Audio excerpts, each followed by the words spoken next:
आता already complaint file केलेली आहे इलेक्शन ऑफिस ऑफ इंडियाला आणि महाराष्ट्र गव्हर्नमेंटला पण केलेली आहे. प्लस आता इकडे जाऊन फिजिकली पण कंप्लेंट दाखल करणार आहोत.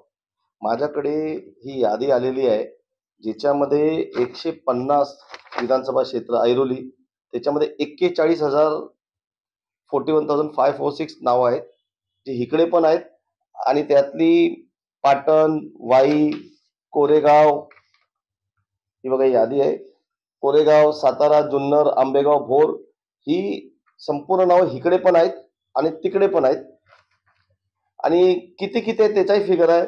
151 मध्ये 31,686 आम्ही आज 3 दिवस फिजिकली बसून काढलेलं आहे.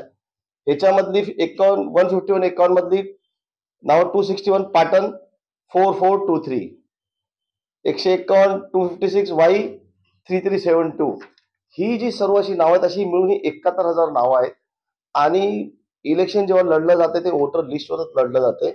आता काही इथले उमेदवार आहेत, कोण शिटी वाजवत मिरवणुका काढत आहेत, कोण कुठे वेगळ्या टाईपच्या कुकरच्या याच्या, पण कोणाचं लक्ष लिस्टवरती नाही आहे. सर्वांनी लिस्टवरती लक्ष द्यावं अशी माझी विनंती आहे.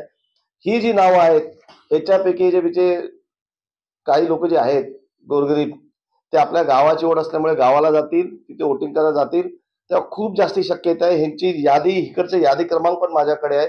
खूप जास्ती शक्यता हे तिकडे गावाला गेले तर ह्यांच्यावर इथे कोणतरी बोगस वोटिंग करू शकते. पहिली गोष्ट ही. आणि मी ही पश्चिम महाराष्ट्रातली लोक आहेत त्यांना देखील मी विनंती करतो का तुम्ही तुमच्या गावाला वोटिंग करायला जात असाल, एकदम चांगली गोष्ट आहे, लोकशाहीचा तो हक्क आहे तुमचा, तुम्ही ते करावा. पण प्लीज विनंती करतो, कोणाच्या नादाला लागून, इकडच्या राजकीय लोकांच्या नादाला लागून तिकडनं इथे परत वोटिंग करायला येऊ नका. आम्ही तिकडचा सीसी फुटेज सांभाळून ठेवायला इलेक्शन कमिशन ऑफ इंडियाला सांगितलेलं आहे. इकडे देखील आम्ही सांगून ठेवलेलं आहे का इकडचा सीसी फुटेज सांभाळून ठेवा, तुमचं मोबाईलचं लोकेशन ट्रेस होणार आहे. आणि तिकडे वोटिंग केली आणि इकडे वोटिंग केली हे जर आम्हाला दोनदा दिसलं काही, तर 2-2 ठिकाणी एकाच माणसाच्या नावाने वोटिंग झाली आहे, तर आम्ही नंतर हे हायकोर्टात हे चॅलेंज करणार आहोत. इलेक्शन कमिशनरला देखील पार्टी बनवणार आहोत. त्यांना पण आम्ही सांगितलेलं काही सर्व सांभाळून ठेवा, यांचं मॉनिटर करा आणि रिअल टाइम डाटा शेअर करा. ह्याच नावाच्या माणसाने जर तिथे वोटिंग केली असेल आणि तोच माणूस जर इकडे परत वोटिंग करत असेल किंवा याचं तिथेही वोटिंग इथे होत असेल, तर ह्याच्यानंतर आम्ही पुन्हा याच्यावर FIR करू. मी इलेक्शन कमिशन ऑफ इंडिया महाराष्ट्राला पण आणि इकडे पण सांगितलेलं इकडच्या लोकल ना, काय जर असं काय तुम्हाला दिसत असेल यांच्यावर FIR दाखल करा. आम्ही CCTV फुटेज काढून त्याच्यानंतर ह्या सर्व लोकांना जे लोकशाहीची हत्या करत आहेत त्यांना आम्ही चांगला धडा शिकवणार आहोत.